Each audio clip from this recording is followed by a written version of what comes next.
Hey, hi, how are you? My name is Phil, and welcome back to some Magic the Gathering. Today we're playing what I've affectionately titled Golgari Brain Rot. Because the Golgari and they deal with like dead stuff and anyways, we're playing just kind of a green-black giant value pile. The idea being that you have lots of powerful removal, lots of survivable tools with stuff like Sousa's Many Journeys, with the backup of stuff like Galissa. There's so many one-ofs in this deck because the deck is just an amalgamation of cool cards, and I'm not gonna lie, it shouldn't win as much as it does. I don't think I'm at the 50% win rate mark at the moment, but it wins way more than it has a right to because of this from the festival.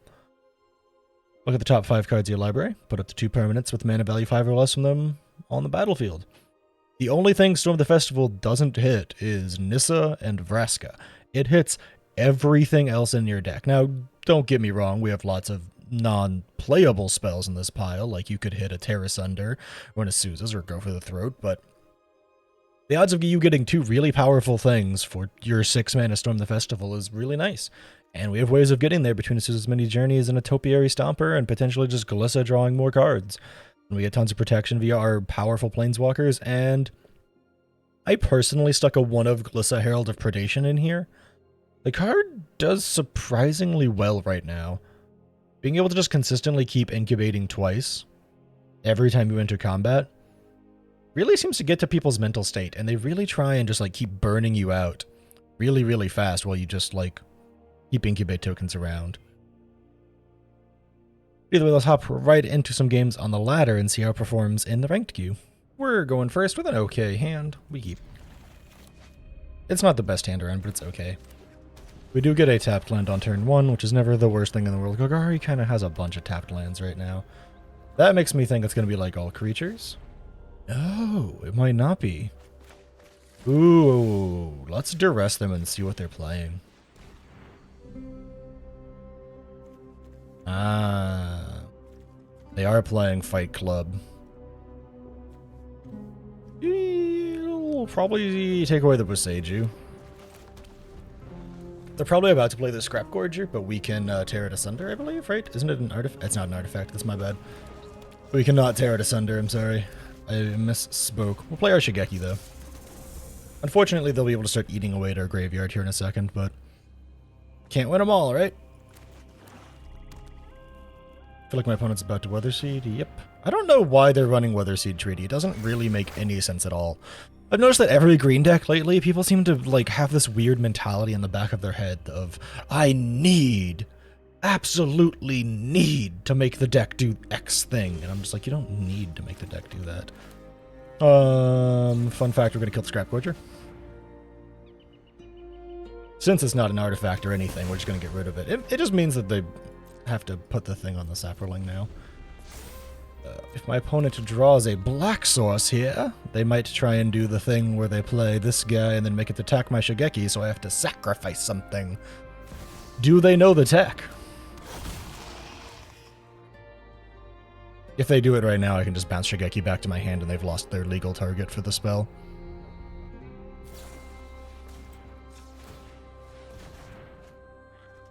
And we'll put the gain land on the field because we have no reason not to. 2 Shieldreds in the bin is not my favorite thing, but hey. We'll exile the Obliterator. Seems like a good plan. And that kind of takes care of most of their threats. This now gets +2/+2, which is not exactly scary. Sousa's Many Journeys, once again, not exactly scary. I don't know why a Fight Club deck is running Sousa's Many Journeys, but it's fine. If we don't draw a land, I think we just play Nissa here. We did draw a land, so I think we Storm the Festival here. This is either really expensive ramp, or we just got 2 big hits. Looks like it is really expensive ramp. 6 mana for 2 lands and a Topiary Stomper. Not exactly my proudest moment under the sun, but hey, we can't win them all. Removal spell. It does mean I'm probably going to get to play a full-costed Nissa here, which my opponent is about to feel very silly for exiling my Topiary Stomper when I'm about to slam a full-costed Nissa in their face. Ooh, they're about to feel so silly. Ooh, they're about to feel so dang silly. You will listen to the will of the machine. And we're just going to go ahead and take care of this while we're thinking about it. Is that necessary? No. Do I care? Absolutely not. This is still an enchantment, by the way. These are always still enchantments when they flip, so Nissa does a -1 and gets rid of it instantly. They're about to feel really dumb. Can I don't have the mana. We can just play Shigeki though. And maybe win off him next turn. We do have 5 forests, and I think that's lethal.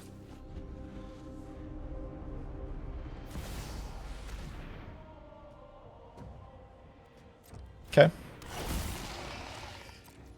Just trying to think.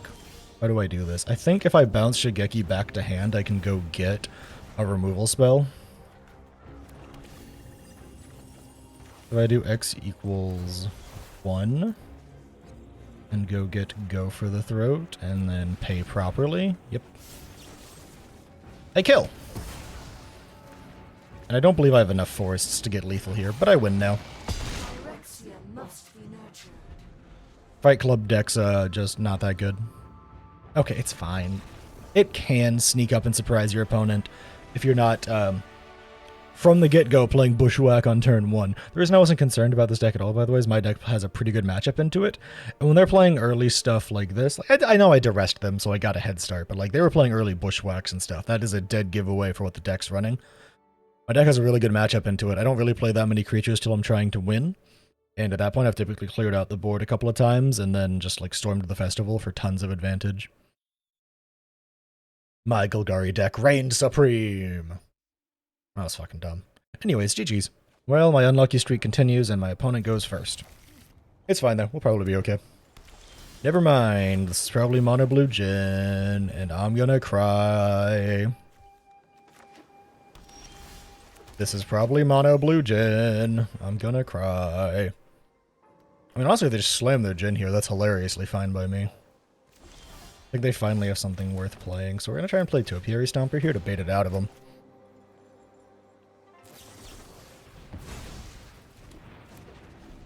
Interesting. Are they gonna play their Jin now? Oh, they're just Mono Blue Jin. Alright, here we go. Here's the cheeky play. You try and resolve Liliana on them? Never mind, they have nothing to play. When I win, you're telling me what you know about the Raven Man. You won't be Mono Blue Jin doesn't really have a way to deal with Liliana. So, that's... What are they doing? Okay, well, first and foremost, no. Second and second most, no. Third and third most, what are they doing? I've seen this once or twice where people seem to think that if they're playing Mono Blue Jin, they really need something besides just the Jin. Because if the Jins get countered, it's awful. If they minus and make a token, it dies. Okay, I guess they just... Nobody knows the past better than me. Yeah, I don't... That right there, that everything you just witnessed is why Mono Blue Jin doesn't run Teferi. This Teferi, those both could have just been actual card draw spells. You could have just impulsed, or discovered the formula, or flow of knowledge, and had a full hand ripe and ready full of counter spells to deal with the fact that I was about to proliferate my Liliana, let your spirit die, punch your Teferi in the face, and have 2 Planeswalkers and a Shieldred ready to go. A Shieldred who would probably flip very soon with how fast they kept throwing stuff in the bin. I am confused. GG's? Opponent goes first. We have a very keepable hand. It's not amazing, but it's very keepable. Double removal into ramp. Glissa being a new top end makes this hand much better. This isn't the Glissa that helps me draw cards eventually, but it does start incubating. I am confused as to why they're playing a bunch of white stuff and nothing else is happening, so I guess they're just mono-white control. Yep. We will go ahead and kill the thing just to make sure they can't draw cards for free. We have 2 options. We either ramp with Stomper or we play Liliana. I think we ramp with Stomper. Because then we can play Nissa on curve in a second here, which will probably be pretty good. No, they're not mono-white control. They're mono-white. I don't even know, man.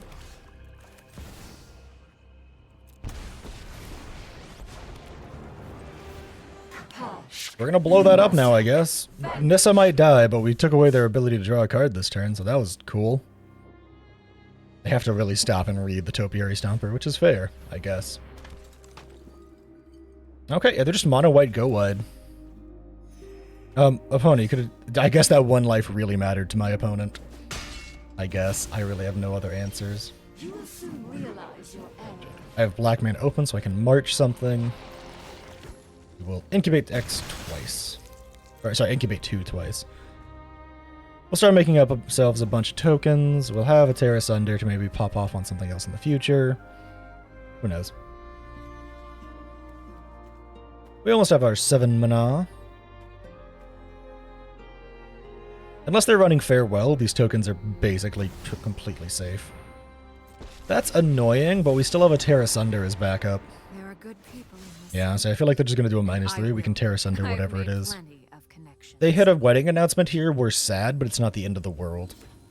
They hit a Lunarch Veteran. We aren't sad at all. We actually don't really care about that whatsoever, and we might just march the Elspeth.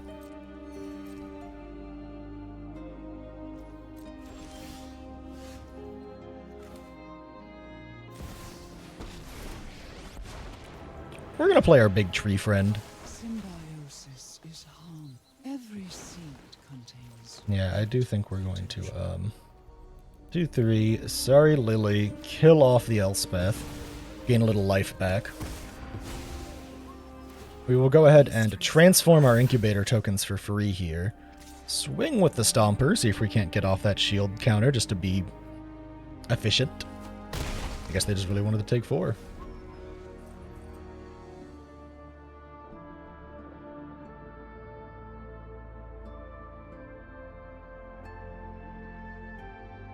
I don't know what my opponent's doing. I really don't. They're just staring and touching at all my cards. Okay, another Elspeth Resplendent. We still have our Tear Asunder back up. Every job is an opportunity to learn more about this city. Let's see. Do they hit something that matters this time? Or am I still able to just tear something asunder? Yeah, I can just tear that asunder. It doesn't matter even if it gets indestructible. Literally do not care in the slightest.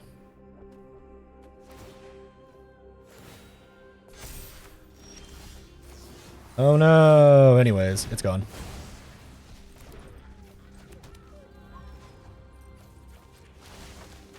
Heed the trees. They prepare for war. We're gonna go try and kill Elspeth now.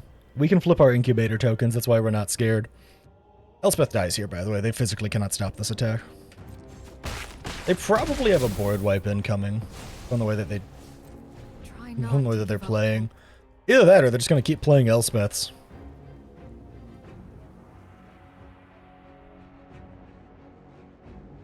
If they have a depopulate, that's very cute, but we still have these two. 1, 2, 3, 4, 5, 6, 7, 8. We're still missing 2 lands. That's fine, though. Then we'll just keep making incubator tokens and keep swinging at them. Oh, hi, Shieldred. Sacrifice something, please.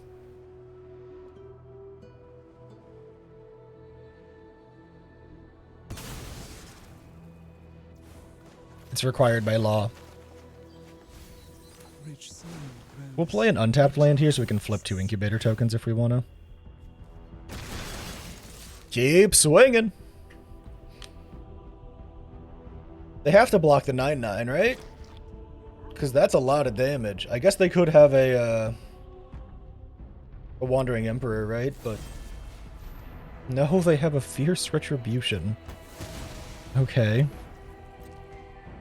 I want to point out, this is literally just Wandering Emperor if it was bad, because it doesn't go around indestructible effects. I guess my opponent is just like... They heard about mono white control being good, and they just didn't realize that it's because you run all of the planeswalkers and tons of mana ramp, and thought that you just played like Voice of the Blessed or something. Do we have enough stuff in their graveyard yet? Only 5 cards, so no, not yet. Darn. You have 1 whole extra card there, opponent. That was very cool. We could flip all of these incubator tokens and just swing for lethal, couldn't we? Because there's 4, 5, 6, so that's 12 damage swinging in. They do have 5 open mana, so they probably have a an Emperor of the Wandering variety. But that's still a lot of damage just flying at their face, because that's 12, 16, 19, and 23 with Menache. Topiary Stomper just straight up gets around the Wandering Emperor. I think next turn we're just gonna straight go to combat and swing with everything, flipping all my incubator tokens, and just see what happens. This isn't Pioneer. Settle the Wreckage doesn't exist. I might be getting salty roped. I can't tell. I might be getting salty roped. It might be happening here.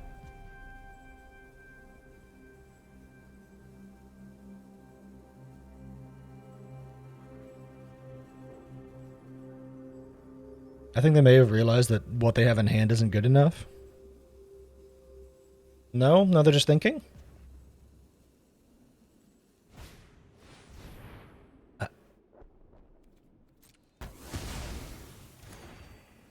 Well, that makes my decision easier. Alright, so it's 21. So it's much closer math-wise, but we can still just swing at their face and not care. We can just make an extra thing with Ren and then just force them to find a board wipe while simultaneously pushing their health super low. I will say, I do wish that my opponent would stop roping me. You have the Traveling Minister activation, and that's kind of it. It is only as a sorcery. They don't have enough down there, do they? Right, they need 7 cards? 8 or more cards, okay. This Shieldred doesn't ever really flip, to be fair. And they get forced into the next phase because they aren't playing the game. I wish these timers were shorter. You get stuck in so many games like this where your opponent just like is for some reason refusing to take actions. And you're just stuck. Waiting. I don't mean like the time before rope activates. I think the time before rope activates is actually pretty much on point. I think the ropes themselves are way too long. Just way too long. I think it's just way too much. I don't think they like need that much time to use their brain to think. We can just storm the festival after combat. The entire forest is in awe. So we're gonna just swing with everything and then storm the festival after the fact. Well, that's 10 damage. 13, 17, 21. That is in fact lethal if they don't block anything. But they can obviously block everything. But I think they're just salty roping me. But we're keeping this game in, because I think this has still been a good display of how this deck functions.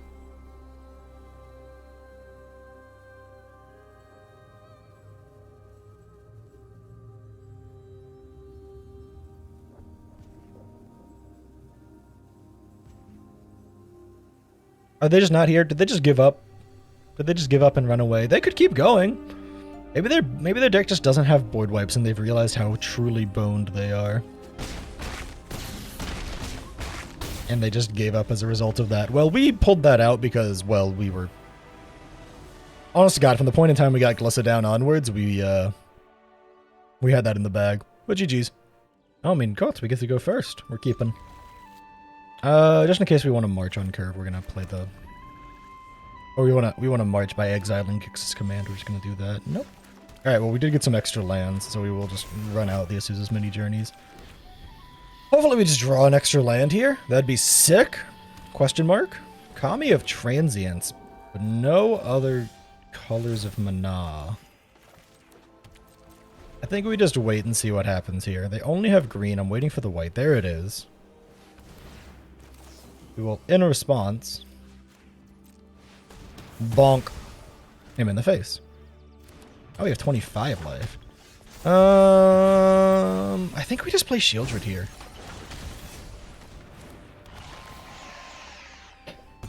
They get their Kami back, but I literally just do not care. You know, we do not care. We can play Gix's command to hit it, or if we draw a land, we could just storm the festival and either mana or creature ramp or something. And they're just going to play that Kami out without any backup. They're just going to play that Kami out without any backup. Wow. We're gonna destroy stuff, and then we're gonna put 2 counters on Shieldred. So we can just keep bonking away at their face. I feel like that was Kinda? Oh, lordy me, I cannot word good. I feel like that was kind of a good decision on my part. To swing out like that. Alyssa, you're a nice, good little hold back person. Shieldred doesn't die right now. So she gets to keep swinging. Alyssa has first strike death touch, the forbidden words. Why do I phrase it like that? Because it's kind of insane. Yeah, you want to swing in with anything into my first strike death touch? Okay. Your Kami died. That's what I thought, enchantments. Get out of here! Get out of here! We go first with a decently okay hand. Turn 1 Duress, turn 2 Shigeki. We take 2 damage along the way, but it'll be alright. Turn 1 Duress, goodbye Arlen. Honestly, that's probably one of the best things we could have hit off of turn 1. Especially because now we know we're playing into werewolves, so,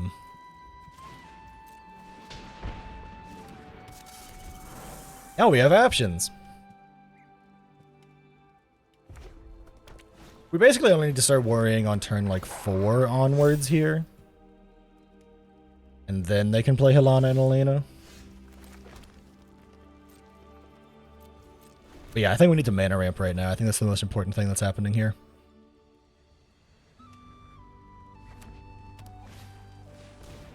Outland Liberator.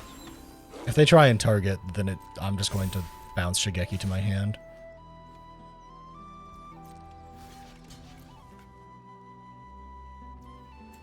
Fun fact, they can't target it at all there. Get an extra land. I think we just hold back, right? Or do we play Lily and make them sacrifice something? I think we do, just to draw their aggro off me for a second. Let's make them sacrifice something. Happy to help. Sacrifices must be made. And when they play... So before they even change phases, we will just go ahead and blow that up.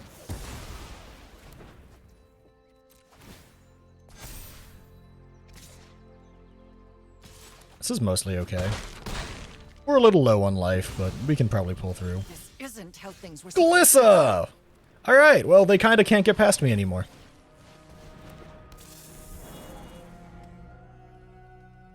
Unless they have a burn spell, which would be very cringe, but Glissa has Death Touch, so it needs to be a burn spell. It straight up needs to be a burn spell, or they can't get past her. Just straight up, that is just the way of the world for my opponent.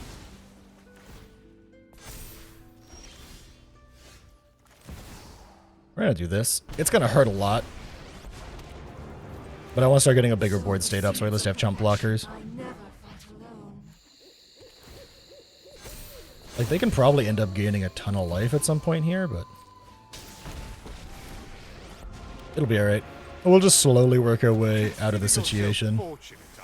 Just making our board grow bigger and bigger. Still have our first strike Death Toucher. I don't care! You're not indestructible! That is quite literally going to be my mentality for all of this, I think, is that I don't care, you're not indestructible. Glissa will stop them in their tracks a lot of the time. Sacrifice something, please.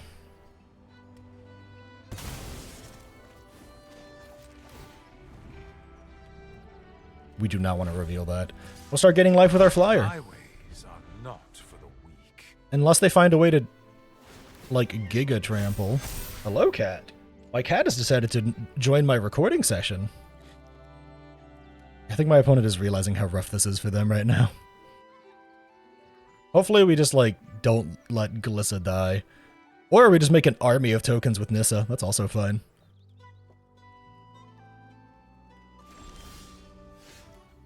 Yeah, we're gonna play this, but not because we actually want to play it, but because we need...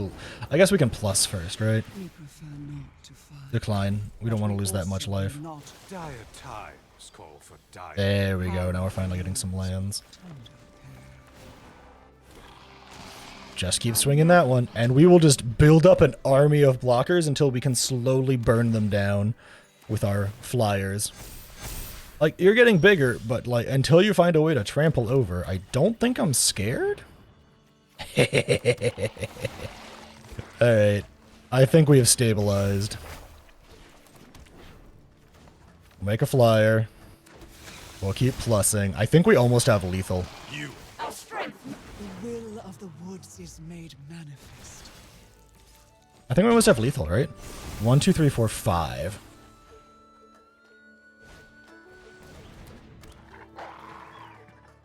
They can do it.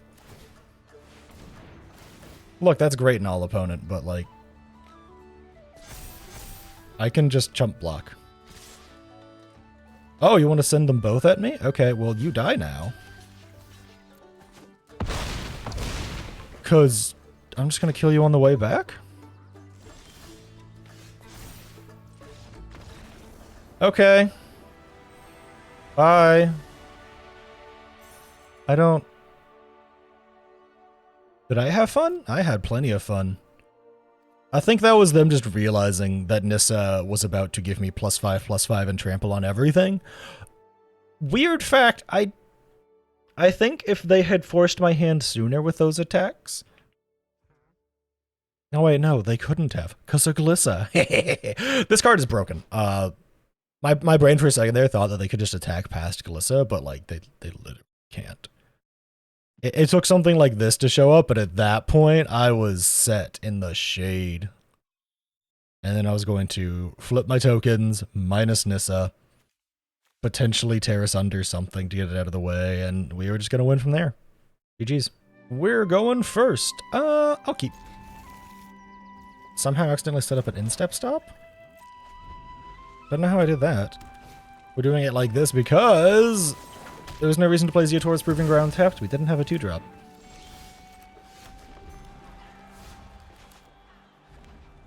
Alright, let's see. Does my opponent play anything there? No. Interesting. I think we play Lily and plus her and see what happens. We drop Storm the Festival here. We're not playing Storm the Festival anytime soon anyways, so... My opponent is now getting rid of at least 3 cards to take care of my Liliana of the Veil. Don't know. If you ask me, it sounds pretty sick. Why are they chopping Chandra? That's card advantage! They have a Squee. That's great. We have a Shieldred on next turn. Let's see. Do they have a way around a Shieldred? Guess we'll find out. With friends. Well, they don't have any instant speed interaction from how fast that resolved. Well, that bodes well for me. They might have, like, multiple... effects that hit my life total. But it's clearly not instant speed.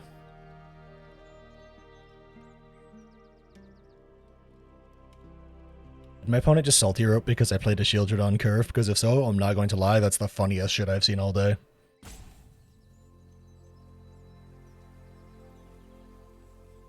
It's not my fault you thought dropping your Planeswalker was the right play, opponent.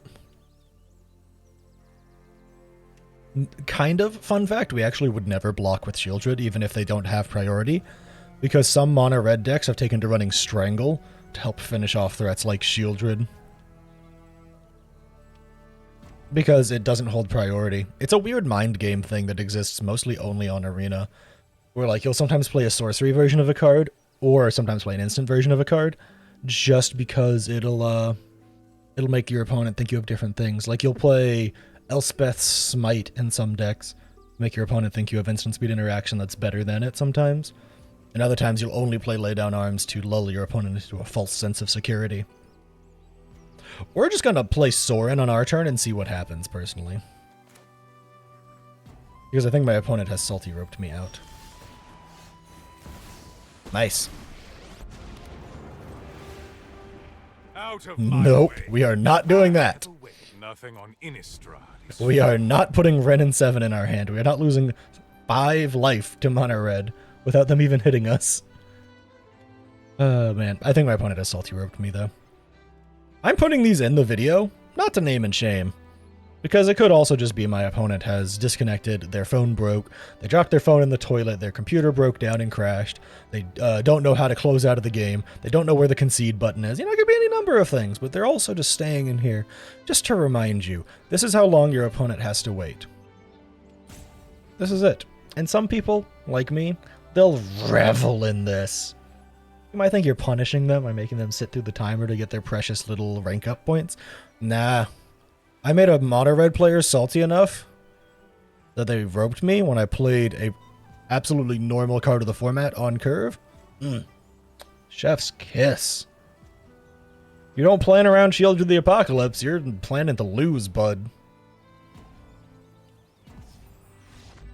Not a GG whatsoever. Opponent goes first. We have a decent hand. Not good, but decent. Tapped Zeotores into Swamp, into Sousa's to play another tapped Zeotores, probably. I wish I had one of these being also untapped, but I guess we can't win them all. Can't lose them all. We can't do that, technically. Unfortunately, this March of Wretched Sorrow is pretty dead in my hand. I have nothing to exile to make it cost 2 less, so. I guess it also depends on what colors my opponent plays. What color are they playing? Black? Yeah, we can play Zeotor's Proving Ground. And then we can play Sorin on curve if we are drawing the right lands. You can also just exile Sorin to pay for March.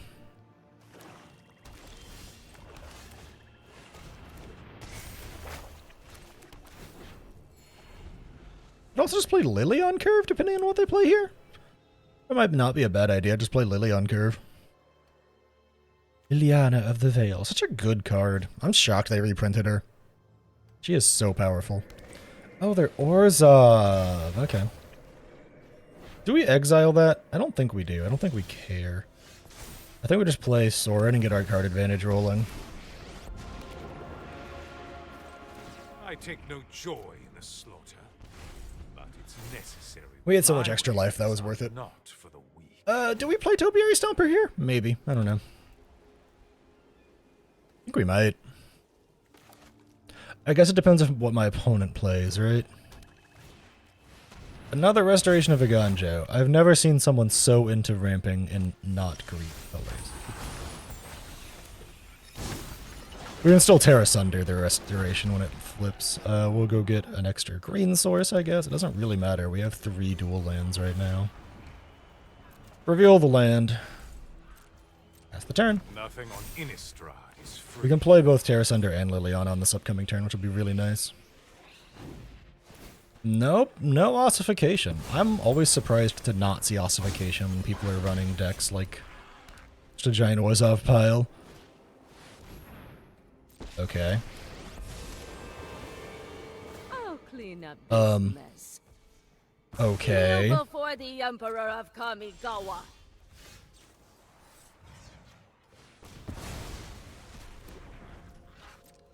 That was a lot of effort to kill one creature, opponent. Have you heard of the spell Ossification?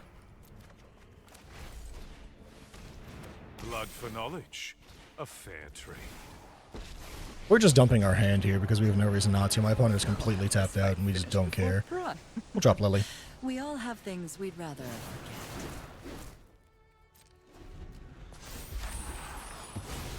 I'm still so shocked that they just spent so much mana on that. Are you really about to exile my likeness of the Seeker? Really? Is that your plan? I have an about to ultimate Sorin, and your game plan is that. Okay. Well, first things first, you're going to sacrifice your Architect of Restoration.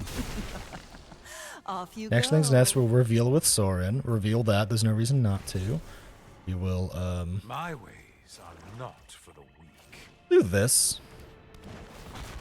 We'll go get us something, and then 1, 2, 3, 4, 5, 6. X equals 5. Bonk the shit out of the Wandering Emperor. Just gain a bunch of life. I'll be back. This is such a weird bug that's popped up recently. I think it's so strange. So yeah, we have 2 Planeswalkers right now, which is very difficult for most decks to deal with, let alone what appears to just be an Orzhov value pile. I guess, to be fair, if they hit a breach, they're probably fine. But I don't know. We'll find out. I feel like breach would probably pull this on home for them, because I run lots and lots and lots of permanents in my deck. Is my opponent salty roping me because the Golgari deck had tons of removal?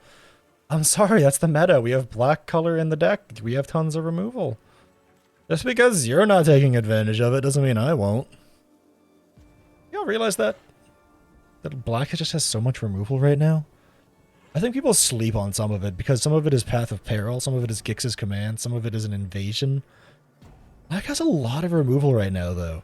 Once you put it in perspective of like that, plus Cut Down, plus Infernal Grasp, plus March of Wretched Sorrow, plus Shieldred's Edict. I know there's a couple of other YouTubers out there who've made videos. I think I saw Covert Go Blue do one where he played Mono Black and like every single card he played had a removal clause on it, and the deck functioned beautifully. Like, the fact that that's a thing is kind of wild, if you ask me. I love how I've somehow gotten to an 8 loyalty Sora in here. I don't know how, but I have. I think we're getting salty roped again. We're just going to leave this in. Listen, not my fault that you did some really weird plays. A hilarious fun fact that my opponent could have done with the Eternal Wanderer. They could have exiled one of my creatures or artifacts. AKA, they could have hit my... It's down here now, right? Yeah. They could have plussed on my Azusa's Many Journeys.